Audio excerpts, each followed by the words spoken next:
Hi, and in this MicroVid, we'll be continuing on with the topic of breathing mechanics. Specifically, we'll be talking about expiration. Now remember that expiration is mainly a passive process, in that it doesn't require energy to expire. All that it requires is a relaxation of the inspiratory muscles.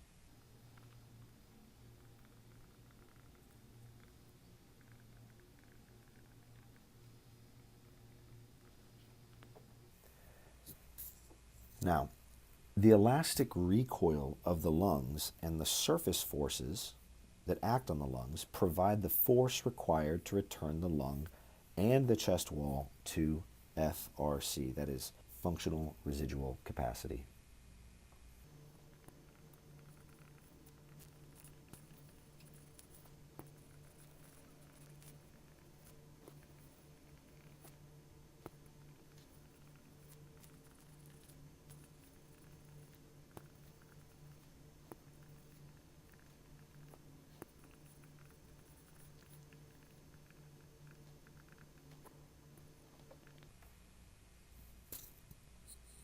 Now, while expiration is mainly passive, sometimes it can become active.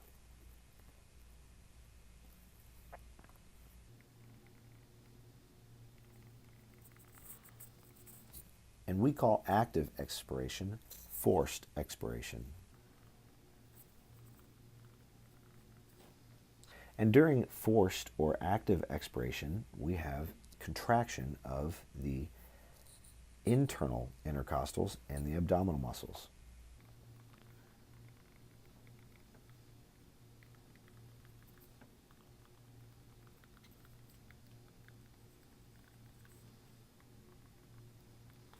Contraction of the internal intercostals and abdominal muscles provide the necessary pressure in order to force air out of the lungs. Here we have an example of the chest wall and the lungs and the diaphragm contracted.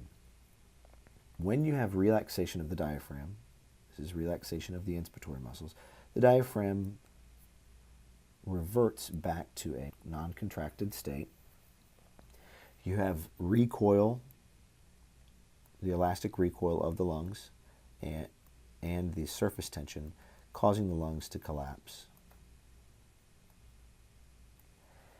However, with active expiration, you have contraction of those intercostal muscles. And when you have contraction of those internal intercostal muscles, you're going to be increasing the force of the chest wall pushing on the lungs. And also with the abdominal muscles down here, I'll draw the six-pack down here. When you have contraction of that, that's going to push up and increase the force on the thoracic cavity. So when you have the internal intercostals right here contracting, pushing that way, pushing inward, promoting lung collapse, and you have the abdominal muscles contracting, this all serves to forcibly expel air from the lungs. Now, one important thing to note about the pressures during a forced expiration. We have previously said that the intrapleural pressure in the intrapleural space right here, so this is the intrapleural space, we've said previously that that pressure is negative compared to alveolar pressure, and even compared to atmospheric pressure as well.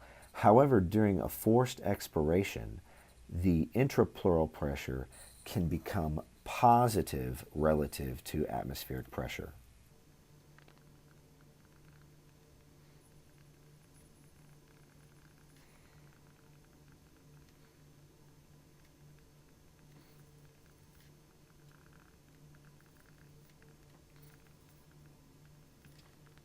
Now this is important because intrapleural pressure, as we mentioned, is normally negative compared to atmospheric pressure. However, during a forced expiration, intrapleural pressure can become positive relative to atmospheric pressure.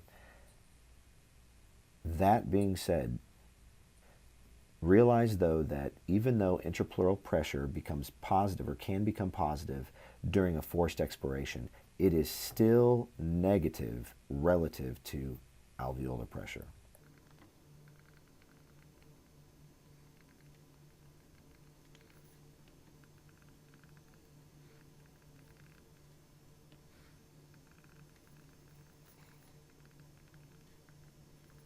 Okay, does that make sense? So, two things to note during a forced expiration. Number one, intrapleural pressure can become positive relative to atmospheric pressure. And number two, even though intrapleural pressure can become positive relative to atmospheric pressure, intrapleural pressure is still negative with regards to alveolar pressure. This always needs to be the case. If for some reason the intrapleural pressure is not negative with regards to alveolar pressure, a pneumothorax will occur. I hope this has been helpful.